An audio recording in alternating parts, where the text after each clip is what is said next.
네, 안녕하세요. 김성철입니다. 자, 오늘도 역시 최근에 가장 핫한 종목 이 3부 토건에 대해서 설명드릴 건데요.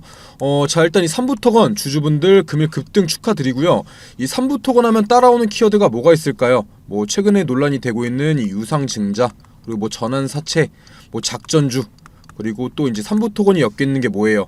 바로 이 우크라이나 재건, 뭐 정치 관련주다, 이런 단어들이 따라오죠. 자, 금일 영상에서는 이 모든 것들에 대해서 하나하나 다 설명드릴 테니까 끝까지 시청해 주시고요. 자, 영상 끝까지 시청하기 힘드신 분들이나 봐도 이해 잘 안 가시는 분들을 위해서 제가 이해하기 쉽게, 자, 보시다시피 총 정리해 놓은 자료 보내드리고 있으니까요. 자, 혼자서 매매하시는데 꼭 필요한 내용들이에요. 위에 보이는 제 번호, 자, 위에 보이는 제 번호로 3부, 자, 제가 알아볼 수만 있게 3부라고만 남겨주셔서 꼭 받아가시고, 본격적으로 시청 전에 구독과 좋아요 한 번씩만 눌러주시면 감사하겠습니다. 사실 국내에 상장되어 있는 대부분의 주식에는, 자, 이 세력들, 자, 대부분의 주식에는 세력들이 있어요. 뭐 이제 막 상장되는 신규 상장주부터 삼성전자까지, 뭐 작은 동호회부터 JP모건까지 모든 사람이 이 세력이 될 수가 있는 거죠. 자, 그러한 세력들이 어떠한 종목에서 이 주가를 의도적으로 올리거나 내리는 행동을 바로 이 작전주라고 하는 거예요. 제가 오늘 설명드릴 이 3부 토건, 자, 3부 토건 또한 당연히 이 작전주의 표본이고, 깊게 파고들면 파고들수록 생각보다 오래 설계되었고, 그 세력의 의도를 타고 올라가다 보면 결국 엄청 높은 선까지 올라가겠구나, 이런 걸 알 수가 있을 거예요. 일단 결론부터 말씀드리면 이 3부 토건에서의 작전은 거의 마무리, 자, 거의 마무리 단계에 접어들었다고 보시면 될 것 같아요. 당연히 왜 그런지에 대해서도 설명드릴 거고요. 이 작전이 마무리 단계라고 주가가 여기서 끝났다는 게 아니라 지금 자리부터 이제는 위든, 자, 아래든 한번 올리고 내릴 준비가 끝났다는 거예요. 그리고 이 3부 토건 같은 경우는, 자, 어떤 테마와 엮여 있어요? 바로 이 전쟁, 자, 전쟁 재건 테마와 엮여 있고, 자, 또 이 정치 테마, 이 정치 테마도 뗄래야 뗄 수가 없죠. 자, 그런 만큼 이번 작전이 끝나게 되더라도 결국은, 자, 이렇게 끝나도 다시 세력들이 진입하면서 작전을 진행하고 주가를 새롭게 움직일 거예요. 뭐 사실 작전주든 세력주든 상관없이 매매를 하는 이유는 돈을 벌려고 하는 거잖아요. 자, 이런 작전주에서도 매매 타점, 이 타점만 잘 잡는다면 수익을 오히려 쉽게 챙겨갈 수가 있어요. 다만 이 리스크가 있는 만큼 당연히 적당한 비중으로 매매하는 게 맞는 거고요. 자, 본격적으로 설명드리기 전에 좀 잡담이 길었는데, 자, 바로 본론부터 들어가서 처음부터 설명을 시작해보자면 이 유상증자, 자, 유상증자나 뭐 전환사채, 이런 건 제가 뒤에서 설명드리도록 하고, 일단 이 과거로 올라가야 돼요. 자, 과거로 올라가면 20년도 중순이죠. 자, 3부 토건의 바닥을 기던 주가가 갑자기 미친듯이 폭등하기 시작해요. 무려 이 저점을 대비해서, 자, 1600%, 이 1600%에 가까운 상승을 보여주죠. 자, 일단 이것만 봐도 확실한 작전주예요. 작전주. 이 작전 없이 이런 주가의 상승은 나올 수가 없고요. 자, 거래량도 보시면 최근 거래량, 자, 이런 최근 거래량에 비해서 이때 1600% 상승할 때 엄청 없어요, 거래량이. 이런 것만 봐도 세력들이 바닥에서 매집하고 한 번에 올린 거를 알 수가 있겠죠. 이걸 굳이 다시 말씀드리는 이유는 현재의 상황도 크게 다르지 않기 때문이죠. 자, 이때 1600% 오를 때 3부 토건 왜 올랐어요? 바로 이낙연, 자, 이낙연 전 국무총리 관련주로 엮이면서 올랐던 거예요. 이 정치 테마에 편입이 됐던 거죠. 자, 뜬금없이 왜 우크라이나 재건 관련주에서 이 정치를 이야기하냐 하실 수 있는데, 충분히 연관될 수 있는 내용들이 있으니까 집중해서 시청해 주시고요. 일단, 자, 이때 이낙연 관련주로 주가의 상승이 나온 건 바로 이낙연 전 국무총리의 친동생인 이계현, 자, 이계현 씨가 3부 토건의 대표로 들어오면서예요. 당연히 친동생이 대표로 들어온다면 관련주로 엮일 수밖에 없어요. 자, 그렇다면 이낙연 씨의 동생인 이계현 씨가 어떻게 3부 토건의 대표로 들어갈 수가 있었을까요?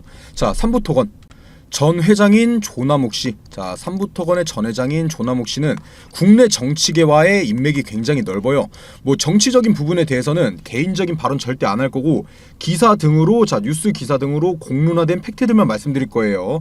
자, 과거에 이 조남욱 회장의 골프 약속이나 오찬 등에서 여러 정치인들의 이름을 찾아볼 수가 있었죠. 자, 그 중에서는 현직 대통령인 윤 검사도 자주 등장했었고요. 자, 과거에 3부 토건이 횡령 배임건으로 이 상장 폐지, 자, 상장 폐지 위기 상황에서 벗어난 것도 윤석열 대통령이 검사 시절일 때죠. 당연히 이낙연 전 국무총리의 동생인 이계현 씨가 3부 토건에 들어간 것도 이 조남욱 회장과 이낙연 씨의 힘이 있었겠죠. 지금 말씀드리고 있는 내용들이 현재 상황과도 연관되기 때문에 좀 정치 이야기가 지루하시더라도 꼭 끝까지 시청해 주시고요. 자, 2017년에 이낙연 전 국무총리가 첫 해외 순방에 나설 때 같이 동행했던 많은 사람들이 있지만, 자, 이낙연 씨가 같이 동행했던 사람들 중에 이 동양물산 현 TIM이죠. 자, 현재 이 TIM의 대표인 김의용, 자, 이 김의용 회장도 같이 있었어요. 동행할 때. 이때 이낙연 씨와 김의용 씨가 바로 옆자리에서 같이 찍은 사진도 많이 공개됐었고요. 자, 그리고 이 김의용 회장과 이 삼부토건의 이 조남욱 회장은 절친한 관계예요. 이 같이 밥도 먹고 당구도 치는 관계라고 하죠. 이 조남욱 회장과 이낙연 전 국무총리는 자, 같은 서울대 법대 출신이기도 하고요. 자, 이제 어떻게 이계현 씨가 삼부토건에 들어가게 됐는지 납득이 가실 거예요. 자, 하지만 이계현 씨는 이 삼부토건 전에 이 사만기업의 대표로 들어가기도 했어요. 사실 이계현 씨는 뭐 사만기업, SM은 사만기업, 뭐 삼부토건 이런 기업들의 대표로 들어가기 전에 이 보험업에 종사하던 인물이었는데요. 자, 이낙연 씨 총리 시절에 갑자기 사만기업의 대표, 자, 사만기업의 사장으로 영입이 되죠. 물론 이때 공직자윤리위원회에 신고도 제대로 하지 않고 들어가서 이 과태료도 물고 그랬어요. 자, 그리고 이 사만기업 같은 경우는 이 부실기업, 자, 부실기업으로 유명했어요. 뭐 그래도 매출이 나오긴 했었는데, 자, 1년에 이 사만기업 매출이 1년에 뭐 2,600억 정도의 매출이 나왔었는데, 이 이계현 씨가 사만기업의 대표로 들어가자마자 자, 한 분기 만에 이 3천억 수주를 가져왔어요. 엄청난 거죠. 이때는 당장 뭐 좋게 평가받았었어요. 그런데 이게 혼자만의 힘으로 가능했을까요? 바로 이낙연 전 국무총리와 관계가 있었겠죠. 자, 결국 특혜 취업 논란에 휩싸이고 이 이낙연 총리에게 정치적 부담을 준다면서 이계현 대표는 사임을 해요. 자, 그 이후에 이제 이계현 씨가 삼부토건에 들어가게 되면서 이낙연 관련주로 미친 상승이 나왔던 거죠. 제가 이걸 굳이 다시 말씀드리는 건 이번에 새로운 뉴스가 하나 나왔어요. 이번에 또 이계현 씨가 SM그룹의 계열사의 대표로 들어가요. 자, 이미 SM 사만기업에서 한 차례 정권 특혜 논란이 있었음에도 불구하고 또 들어가는 거죠. 자, 이번에는 이 한국선박금융이라는 곳에 들어가는데 때마침 자, 이낙연 전 국무총리가 최근 이 대선 주자로서의 대권 행보에 나서면서 SM그룹의 우호연 회장이 미리 대선 라인을 강화하고 있는 걸로 보이고 있죠. 자, 그렇다는 뜻이 뭐겠어요? 뭐 당연히 이 삼부토건이나 이 관련 기업들이 이 대선 자금을 준비 중이었던 걸로도 예상을 해볼 수가 있다는 거죠. 뭐 당연히 윤석열 대통령과 이낙연 전 국무총리의 색이 다르지만, 자, SM의 우호연 회장이나 뭐 자금을 마련하고 있는 이 세력들이나 자, 이 대선 주자로서의 가능성이 있다고 판단되는 쪽에 이 자금을 마련 중일 수 있다라는 거예요. 물론 이 주식의 100%는 없으니까 그냥 건전하게 회사가 운영을 통해서 뭐 삼부토건이나 SM그룹이나 건전하게 회사가 운영을 통해서 사업을 진행 중인 걸 수도 있어요. 자, 하지만 수상한 점이 많이 보이고 있어서 설명을 드리고 있는 거고요. 자, 매매를 할 때 하더라도 투자하는 회사에 대한 모든 걸 알고 있으셔야 당연히 좋은 거예요. 자, 이어서 뒤에서 설명드릴 거긴 한데 뭐 이미 유상증자나 이 전환사채, 뭐 대출 등 이 삼부토건을 통한 이 자금 마련은 어느 정도 이미 끝이 났어요. 물론 아직 돈을 만들려면 만들 수 있는 게 더 많겠지만 이 삼부토건은 서서히 마무리해도 이미 작전을 완료시킨 상황이라는 거죠. 이 작전이 거의 마무리 단계라고 보시면 되는 거예요. 여기서 다음 작전주의 타깃으로 될 수 있는 종목이 뭐가 있냐? 이 SM그룹을 한번 지켜봐야 되는데, 자, 밑으로 쭉 내려서 자, 한번 확대해서 보여드릴게요. 이 한국선박금융, 제가 한국선박금융 말씀드렸죠. 이 한국선박금융 같은 경우는 SM그룹, 자, SM그룹의 계열사인 대한해운, 이 대한해운을 최대 주주로 두고 있어요. 뭐 직접적으로 간접적으로 지분 58%를 가지고 있는데, 자, 보시면 굉장히 복잡하죠.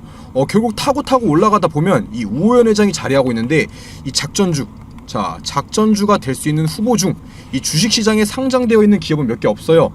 사실 이렇게 이 정치적인 관점에서 엮자면 역대 대통령을 다 엮을 수 있는 만큼 국내 정치계와 연관이 깊은 기업들이 많아요. 당연히 이번 삼부토건의 우크라이나 재건, 이 우크라이나 재건 또한 국내 정치계와 어떠한 커넥션이 있었을 거고요. 자, 이렇게 간단하게 정치주로서의 모습만 설명드려도 복잡한데, 자, 지금부터는 더 중요한, 그래서 이 삼부토건이 이 작전주, 자, 작전주로서의 어떠한 모습을 보여주고 있는지, 어떻게 될 건지 설명해 드릴 테니까 더 집중해서 봐주시고요. 그리고 제가 처음에도 말씀드렸다시피 금일 영상에서는 많은 내용을 설명드리다 보니까 한 번에 이해하기 어려우실 수도 있고, 그래서 사야 하는 건지 팔아야 하는 건지 판단하기 어려우실 수도 있어요. 자, 그래서 제가 이렇게 분석해 놓은 자료, 자, 처음에도 보여드렸는데 이렇게 분석해 놓은 자료 보내드린다는 거고, 위에 보이는 제 번호, 자, 위에 보이는 제 번호로 평단가 뭐 3부라고 남겨주시거나, 자, 평단가 남겨주시면 제가 타점 또한 자세하게 알려드릴 테니까 연락 꼭 남겨주시고요. 자, 다시 본론으로 넘어와서 3부 토건. 자, 3부 토건이 지금 왜 이렇게 오르고 있어요? 자, 지금 오르는 이유가 이 정치인, 제가 처음에 설명드렸던 이 정치인과 엮여서 오르고 있나요? 이거는 제가 궁극적으로 3부 토건이 돈을 만들려는 이유에 대해서 설명드렸던 거고, 오르고 있는 이유가 뭐예요? 오르고 있는 이유는 바로 이 우크라이나 재건 테마와 엮여서 오르고 있는 거죠. 이번에 이 3부 토건, 자, 3부 토건이 뭐 코노토프, 자, 코노토프시, 그리고 뭐 마리우폴, 자, 마리우폴시, 그리고 뭐 이르핀시, 그리고 뭐 기타 여러 도시에서 이 MOU, 자, MOU를 체결하면서 우크라이나 재건, 자, 우크라이나 재건 대장주로 떠올랐어요. 물론 주가도 마찬가지로 급등을 했고요. 자, 그런데 우크라이나 재건, 자, 우크라이나 재건 했을 때 이 3부 토건을 떠올리셨던 분들이 있으신가요? 이 3부 토건 같은 경우는 이 도급, 자, 도급 순위 70위인 기업이에요. 물론 지금은 조금 변동이 있겠지만 큰 차이는 없겠죠. 자, 어찌됐든 이 시공 순위가 그렇게 높지 않은 기업이란 뜻인데, 한국을 대표하는 기업으로 자, 우크라이나 재건에 나선대요. 뭐 진짜 말이 안 되네, 이 정도는 아니지만 이 3부 토건 같은 경우 이 매출, 자, 3부 토건의 매출을 한번 보자면 이 국내에서 매출이 90% 이상이 나오고 있고요. 자, 해외 같은 경우는 1%가 아니라 1%도 안 나오고 있어요. 그렇다고 뭐 해외 사업을 해본 적도 없고, 시공순위, 아까도 말씀드렸다시피 시공순위가 그렇게 뛰어난 것도 아니에요. 그런데 갑자기 여기서 우크라이나 재건 대장주? 여기서 어느 정도 눈치채셔야 해요. 자, 이 MOU라는 게 세력들이 작전 재료, 자, 세력들이 작전 재료로서 많이 사용을 해요. 자, 이 MOU 딱 말만 들었을 때는 당연히 엄청나 보여요. 하지만 이 MOU라는 게 확정된 계약을 말하는 게 아니라 일종의 약속, 자, 약속 같은 거예요. 우리랑 이렇게 해보자 하고 약속을 한 건데, 이거 지키지 않아도 자, 법적인 문제도 없고 거래소에서 제재 사항도 아니에요. 자, 그래서 이 세력들이 이 MOU라는 거를 작전 재료로서, 자, MOU 호재가 나올 때 주가가 상승하면 차익 실현을 하거나 자금을 조달하는 재료로서 많이 사용하죠. 최근에 이 3부 토건을 인수한 회사가 어디인가요? 바로 이 DYD죠. 자, DYD는 시가총액이 1000억도 안 되는 화장품 만드는 기업이에요. 물론 이게 잘못됐다는 게 아니라 이 DYD가 3부 토건을 인수한 후에 이 MOU 같은 우크라이나 재건 호재들이 나오죠. 자, 그리고 이 DYD 같은 경우는 3부 토건 주식을 담보 삼아서 이 상상인 증권이라는 곳에, 자, 담보 삼아서 대출을 요청해요. 대출을. 처음에는 이 3부 토건 지분, 자, 85% 정도를 맡겨서 이제 대출을 신청했는데, 자, MOU 호재 나오고 우크라이나 재건 터지면서 주가가 급등하니까 물론 이 담보 가치도 상승을 했겠죠. 자, 그러한 결과 85%가 아니라 가지고 있는 주식 100%를 맡기고 돈을 더 빌려요. 인수하자마자 뭐 담보 삼고 대출 받는 게 건전한 행동은 아니죠. 자, 그리고 이번에 이 DYD 같은 경우는 또 이 3부 토건에게 제3자 배정, 자, 3자 배정 유상증자를 진행받으면서 658만 주를 받죠. 자, 658만 주를 받는데 발행 가액이 3,796원이에요. 자, 그렇다면 이 개인 투자자들은 생각을 할 거예요. 아, 최대 주주가 3,800원에 가져왔으니까 그 밑으로는 주가가 안 떨어지겠지. 이게 가장 일반적으로 개인 투자자들이 잘못 생각하는 것 중 하나죠. 이거 어차피 지금 당장은 이 보호 예수 기간 때문에 바로 못 팔아요. 지금 당장 이 위로 주가를 유지시켜야 된다는 법도 없어요. 나중에 다시 올려서 팔면 된다는 거죠. 자, 그리고 주식수가 생겼으니까, 다시 이 주식이 새로 생겼으니까 이걸로 담보대출을 받을 수도 있는 거예요. 1차원적으로만 생각하면 안 된다는 거죠. 어쨌든 이번 3부 토건 입장에서는 이 유상증자로 250억도 생겼고, 이 DYD 같은 경우도 주식이 새로 생겼으니까 결국 피해자가 누구예요? 피해자는 개인 투자자뿐인 거죠. 뭐 그리고 진짜 웃긴 게 이 유상증자 그리고 전환사채가 같은 날 납입돼요. 250억, 총 550억을 납입받았는데 유상증자가 250억이었으니까 이 전환사채는 300억이겠죠. 300억.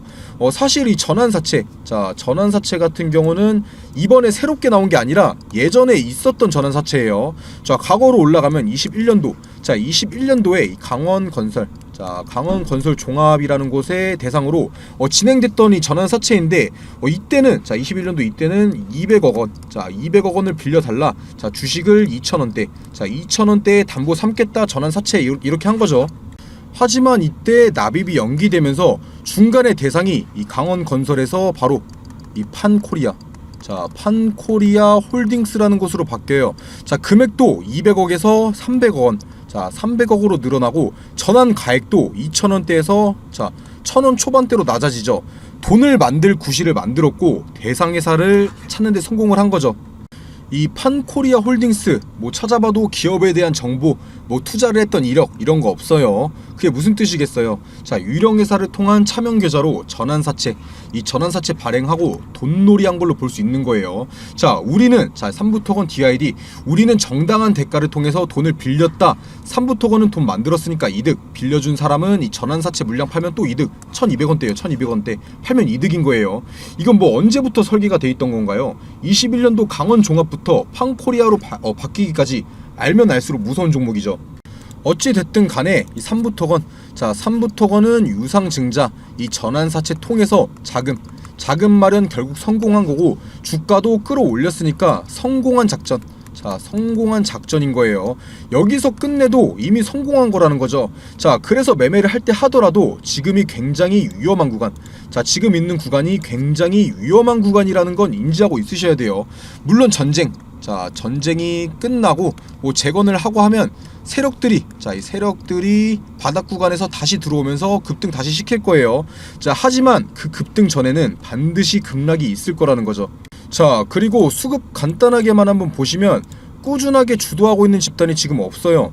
이미 세력들이 이탈했을 수도 있다는 거죠. 자 수급 한번 보시면 뭐 300만 주 가까이 팔고 다음날 사고, 뭐 바로 다음날 또 500만 주 사고 다음날 팔고, 뭐 산 다음에 꾸준하게 들고 가는 게 아니라 사자마자 다음날 팔고, 뭐 팔고 다음날 바로 사고, 대량 매수가 들어와도 대량 매도가 바로 나와요. 자 그만큼 삼부토건은 현재 이 단기성, 자 단기성 매매가 진행 중이라는 거예요. 이거 개인이 됐든 외인이 됐든 한쪽에서 매도세만 지속적으로 보이기 시작하면 주가가 급락할 수 있는 위험한 상황이라는 거예요.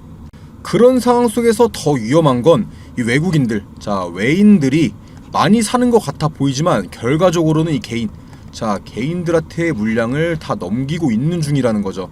자 마지막으로 이 삼부토건, 자 삼부토건이 이 재건 수혜를 받으려면 어떻게 해야 될까요? 일단 이 재건 수혜를 받으려면 이 전쟁이 끝나야 돼요. 전쟁이 끝나야 재건을 하죠. 뭐 재건 중에 다시 폭격을 당하거나 한다면 그게 얼마나 말이 안 되는 사업이에요. 군인들이 눈이 계속 오는데도 제설 작업하는 거랑 똑같은 상황인 거죠. 자 제가 지금까지 드린 말씀은 정리해서 봐도 이 삼부토건 확실한 작전주인 걸 알 수가 있죠. 이 작전주의 끝은 어떻게 될지 다들 아실 거예요. 자 과거 같은 경우도 이 삼부토건 이 1600% 올랐던 거, 자 1600% 올랐던 거 다 반납했잖아요. 그만큼 혼자서 매매하기 어려운 종목이라서 제가 심각성 알려드리기 위해서 영상 올려드리는 거고, 자 혼자서 매매하시는 분들은 처음에 보여드렸다시피 위에 보이는 제 번호로 자 3부라고 남겨주시면 제가 정리해놓은 자료 전부 다 보내드릴 거고요. 자 평단가 남겨주시면 제가 가격에 따른 매매 전략 다 남겨드릴 거예요. 연락 꼭 남겨주시고요. 자 중요한 내용 말씀드리기 전에 지금 주식시장에서 자 수익 돈을 벌려면 어떻게 해야 될까요? 무조건 정보예요. 정보. 이 A라는 기업이 어떠한 사업을 진행하고 있는지, 실적 발표는 언제 하는지, 현재 진행하고 있는 이 사업 성과는 어떤지 무조건 다 알고 있어야 돼요. 오르니까 따라 사고 떨어지니까 파는 건 지금 주식시장에서 굉장히 위험한 행동이죠. 만약에 내가 산 A라는 주식이 이유도 없이 막 떨어져요. 그런데 뭐 뉴스도 안 나오고 왜 떨어지는지 모르는데 계속 떨어져요. 그러면 불안해서 파실 거잖아요. 그런데 이미 나는 재료를 알고 매매를 했다, 이 정보들을 알고 매매를 했다. 그러면 지금 뉴스 없이 떨어지는 거 일부러 주가 누르는 거다, 곧 다시 급등 나온다 생각하고 버틸 수 있겠죠. 그래서 지금 주식시장에서 무조건 수익을 보기 위해서는 미리 정보를 선점하고 있어야 된다는 거죠. 이 투자하려는 기업의 신사업이나 뭐 진행 중인 사업 과정 공개, 이 실적, 실적 발표일 등 이 스케줄 전부 다 알고 있어야 돼요.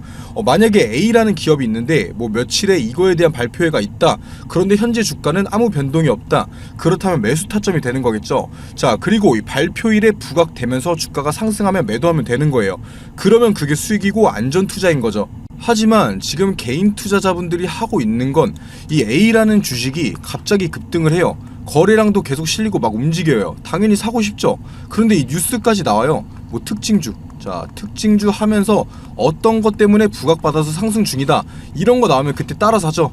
이미 정보 알고 미리 들어간 사람들 팔 때 돼서야 산다는 거예요. 그래서 제가 보시다시피 기업 일정, 뭐 며칠에 어떤 기업이 임시총회를 하고 사업을 발표하는지, 아니면 뭐 액면 분할이나 유상증자, 무상증자 어떤 기업이 언제 진행하는지 다 정리해놓은 자료들 무료로 보내드리고 있어요. 당연히 실적 발표, 보시다시피 이 실적 발표 일자도 정리해놨고요. 이 7월부터는 2분기 실적 발표 시작일인 거 아시죠? 무조건 미리 받아보시고 준비하셔야 돼요. 이렇게 정리해놓은 자료들만 가지고 있어도 혼자서 매매하시는데 전혀 문제 없을 거예요.